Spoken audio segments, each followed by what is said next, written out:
ከዚያ ጋር ወገን ባባይ ጉዳይ ጋራ ኢትዮጵያ ታላቅ ድል ሰርታ በዓለም ትታይ በራስ ተመክታ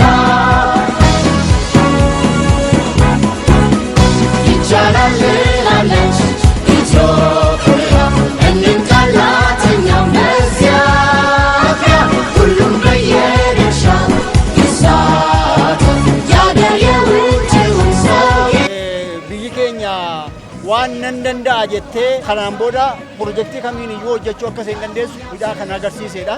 Gama biraatiin immoo kallattii adda addaatiin biyya keenya irratti biyya keenya dadhabsiisuudhaaf akka isheen hin guddanne akka isheen qabeenya uumamaa isheetti hin fayyadamne gocha karaa adda addaatiin karaa biyya bakkeetiinis godhamaa ture kan lafa laalchisee fi kan cabse waan ta'eef biyyi keenya kanaan booda waan kanaa olii waan gurguddaas pirojektii gurguddaas humna isheetiin qabeenya isheetiin hojjechuu akka isheen dandeessu hidhaa agarsiise waan ta'eef baay'ee kan itti boonu ta'uu isaati.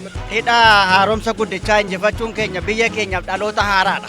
Biyya akkasii keessatti immoo hidhaan laga Abbayyaa bu'uura jechuu dandeenya.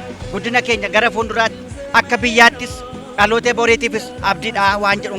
Mootummaan keenya kun abidda gidduu dhaabbate mangistii meeqaan tafaallame galmaan ga'uu isaatiif baay'ee itti gammadan.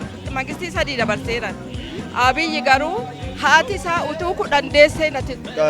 Deeggarsa hiriiraa kanarratti gammachuu guddaan nutti dhaga'ameeti. Qeerroo qarree wal qabannee sa'a 12 irraa kaanee baanee amma wanaatti kabajaa jirraa gammachuu guddaan nutti dhaga'ame. Diinonni keenyas naannoo irra jiran hagubatan jenneeti jechaadha.